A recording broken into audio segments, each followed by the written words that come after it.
Elles sont en première ligne de la crise sanitaire actuelle. Les infirmiers, les infirmières en première ligne, a fortiori en Guyane, qui, on le sait, en sous-effectif permanent. On s'est intéressé depuis ces derniers mois à ce même micro aux nombreux aspects, aux nombreuses facettes de l'offre de soins sur le territoire.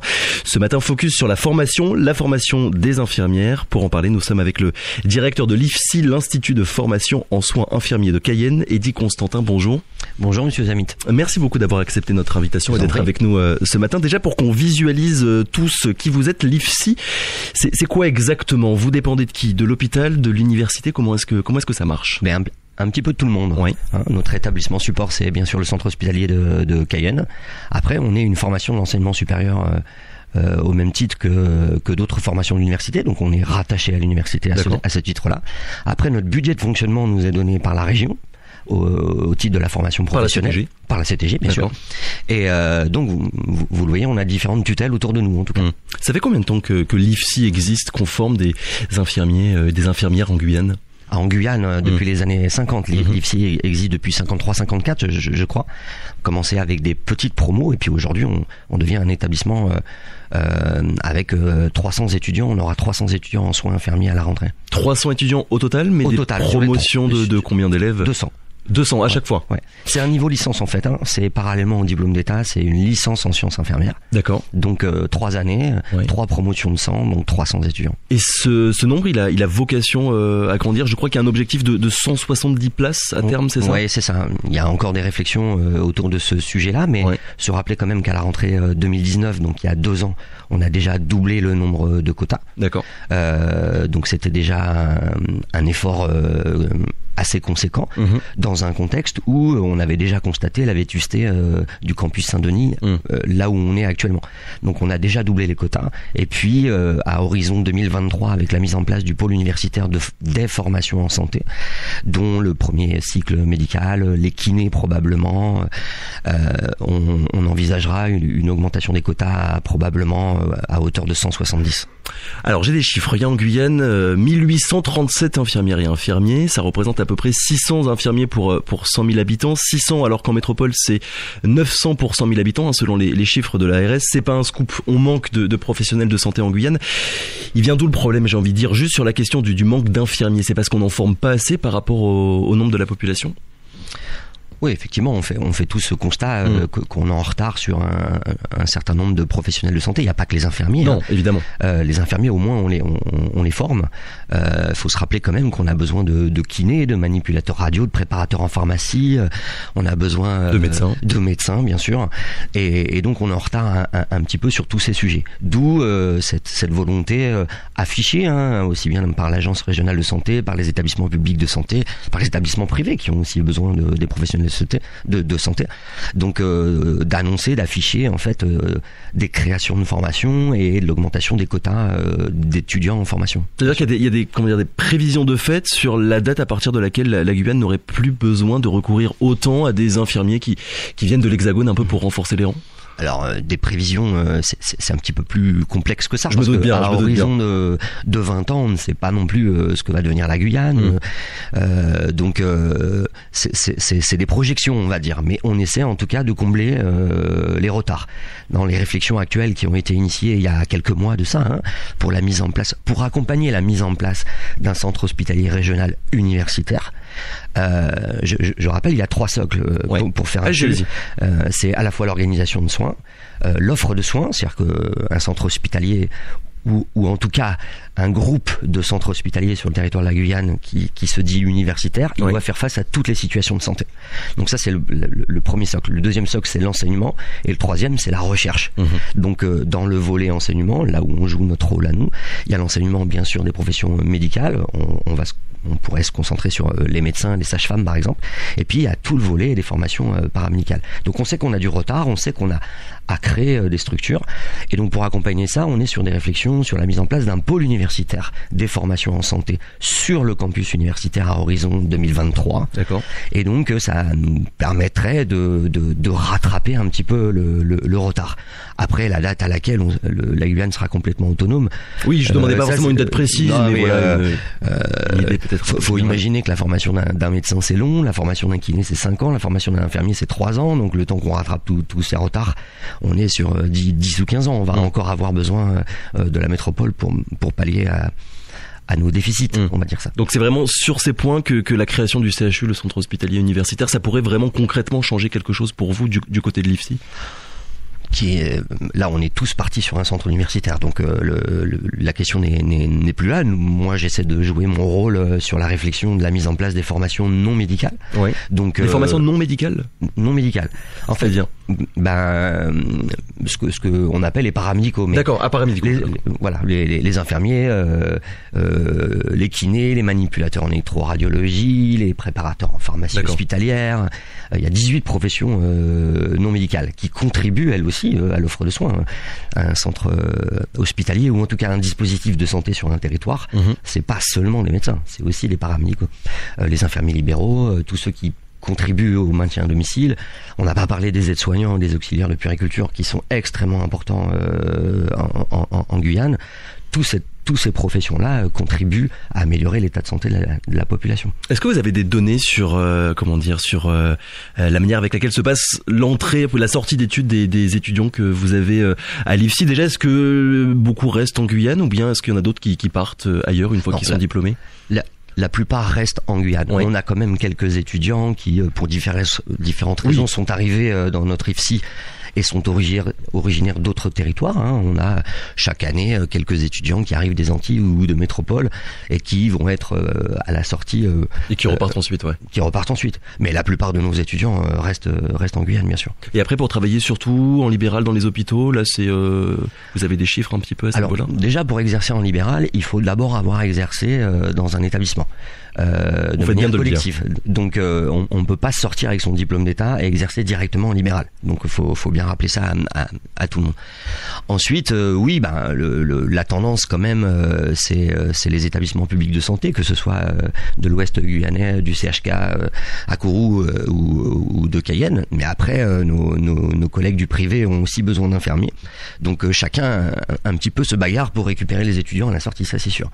Vous avez vocation à rester à Cayenne ou bien peut-être proposer des formations? Vous venez de parler de l'Ouest guyanais pour faire en sorte que des étudiants qui viennent de Saint-Laurent par exemple puissent se former directement là-bas sans avoir besoin de venir à Cayenne. Alors on est déjà présent à Saint-Laurent, parce que là, ce matin, on est concentré sur l'Institut de formation en soins infirmiers. Oui. Mais il s'avère que moi, je dirige 3 instituts de formation à l'heure actuelle. Donc l'Institut de formation des aides-soignants qui est présent à Saint-Laurent, qui est présent aussi à Cayenne, et l'Institut de formation des auxiliaires de puériculture, qui est présent et à Saint-Laurent et à Cayenne. On essaie de faire en sorte que pour ces 2 formations à Saint-Laurent, on attire plus particulièrement les Saint-Laurentais qui seront à même, une fois diplômés, de rester sur le bassin de Saint-Laurent. Après, à savoir aussi qu'à la rentrée, on ouvre 2 nouvelles filières de formation. Les préparateurs en pharmacie hospitalière qui n'existaient pas en Guyane et qui permettent d'exercer dans les pharmacies des établissements de santé, et une formation de manipulateur en électroradiologie. Il s'avère que ces formations-là sont des formations universitaires. L'université étant présente à Cayenne, quand on dit une formation universitaire, ça veut dire qu'une partie des cours a lieu à l'université. Dans les locaux de l'université. À la limite, ça, on s'en fiche. Ouais. Si vous me permettez, on pourrait le faire ailleurs. Mais il faut que ça soit fait par des intervenants universitaires. Plus vous vous éloignez de l'université, et plus c'est compliqué d'avoir des intervenants universitaires. En même temps, il y a un certain nombre de réflexions aujourd'hui pour créer des campus à Saint-Laurent. Le jour où effectivement l'université se structure à Saint-Laurent, on pourra peut-être se greffer autour de ça. Exactement. D'accord. Mais je vous posais surtout concentré à Cayenne. Je vous posais cette question vraiment sur la délocalisation de vos formations, parce que c'est vrai qu'on entend beaucoup parler là depuis ces derniers mois, depuis la crise sanitaire, qu'il y a un peu une crise de vocation des infirmiers et des infirmières. Est-ce que c'est quelque chose que vous constatez? Et peut-être que si vous vous délocalisiez, peut-être que vous arriveriez à toucher plus de monde. Est-ce que vous avez suffisamment de demandes en gros chaque année, encore aujourd'hui? Moi aussi, j'entends parler de cette crise de vocation, mais je la constate pas. Non. On va être très clair. Moi, j'ai 100 places, j'ai 75 places. 75% de mes places sont offertes sur Parcoursup. Sur Parcoursup, j'ai plus de 1000 candidats qui postulent. On est une des filières les plus attractives, mais ça c'est valable aussi en métropole. D'accord. Les infirmiers sont une des filières les plus attractives sur Parcoursup. Là j'ai 1000 candidats pour 75 places. Donc je ne sais pas où on voit la crise de motivation ou de vocation, quoi. Après, c'est vrai que 75, je me permets de vous couper, les 25 autres, elles sont ouvertes à la reconversion. D'accord. En fait, c'est des places qui historiquement étaient offertes aux aides-soignants et aux auxiliaires de puériculture pour devenir infirmier. Pour devenir infirmier.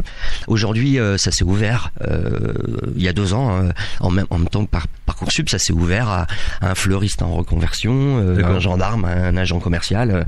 C'est des personnes qui ont cotisé au moins 3 ans à la sécurité sociale, donc qui ont travaillé pendant 3 ans. Donc il y a une partie des places qui leur est réservée. Sur cette filière-là, sur ces 25 places, j'ai à peu près 200 candidats qui postulent en Guyane.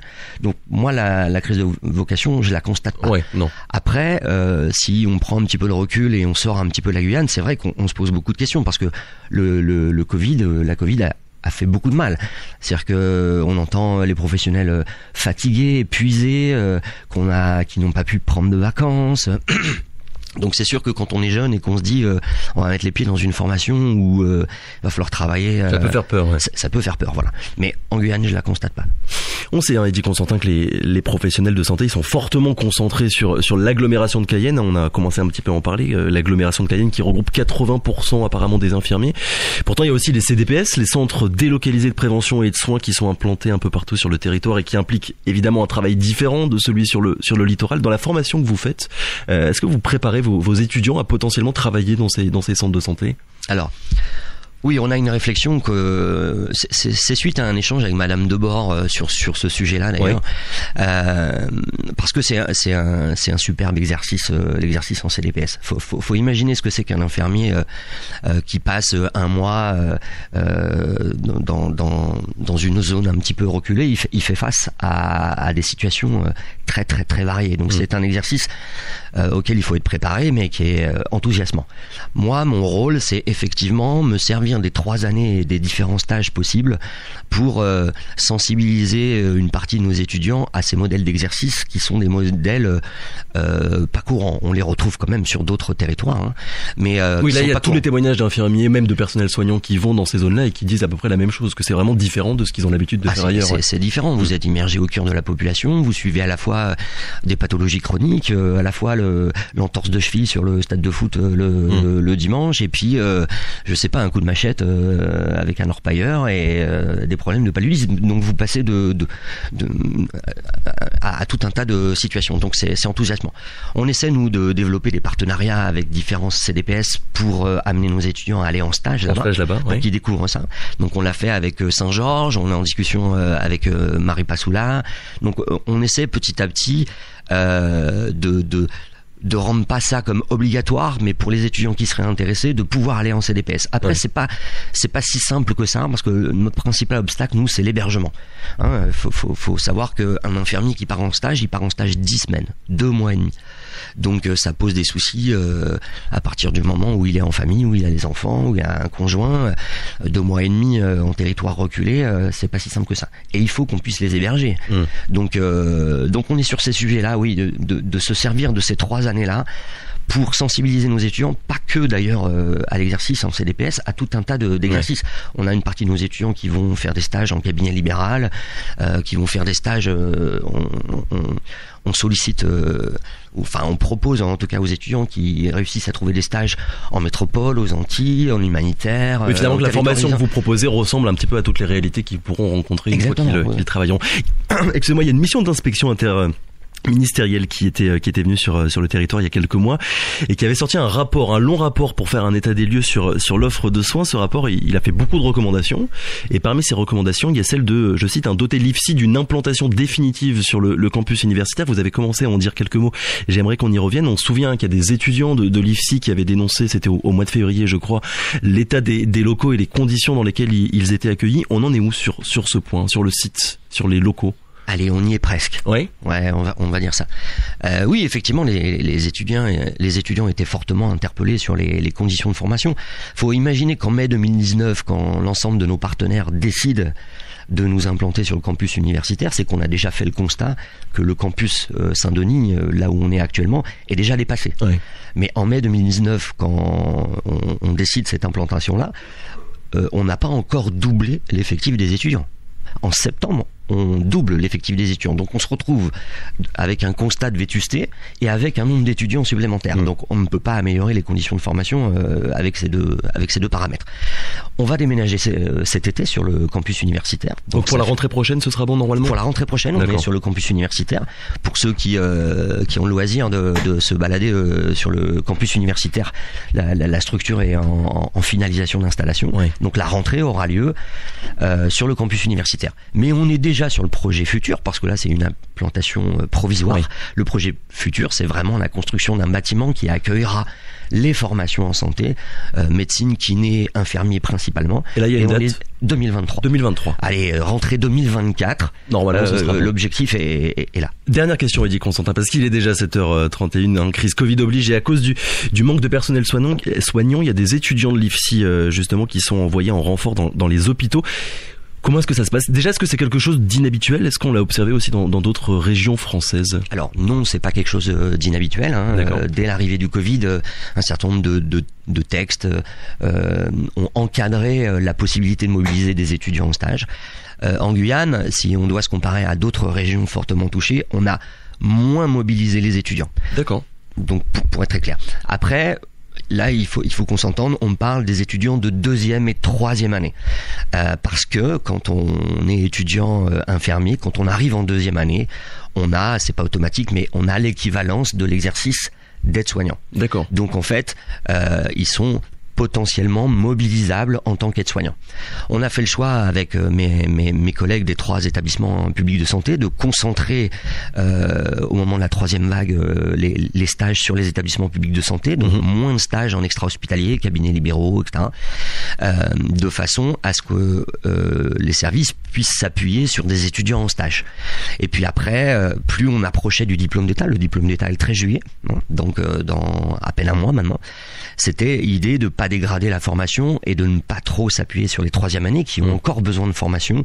Et donc on a là pour la 3e vague peut mobiliser les 3e années et plus fortement mobiliser les 2e années dans un cadre qui est autorisé. Et donc c'était une recommandation de pas plus de 2 semaines de façon à ce qu'ils puissent quand même vivre leur stage, parce qu'en stage ils sont évalués quand même. Ouais. Et plus vous les mobilisez en tant qu'aide-soignant, moins vous pouvez les évaluer en tant qu'étudiant infirmier. Donc on a essayé d'encadrer tout ça. Alors c'est toujours sous l'égide de l'Agence régionale de santé avec les partenaires des établissements publics de santé. Mais bien sûr on peut mobiliser pas simplement les infirmiers. On peut mobiliser l'ensemble des étudiants en formation de santé. On peut pas rester à côté d'une situation qui est tendue avec des professionnels qui sont fatigués et nous rester... Ne rien faire et rester à l'extérieur. Bien sûr que non. Et puis... Eddy Constantin, malheureusement, c'est terminé, on n'a plus de temps. Merci beaucoup en tout cas d'avoir été avec nous ce matin. On vous réinvitera de nouveau dans les prochains mois parce que j'avais beaucoup d'autres questions à vous poser. On le rappelle, vous êtes directeur de l'IFSI, l'Institut de formation en soins infirmiers. Merci beaucoup. Merci. Bonne journée à vous. Radio Pays.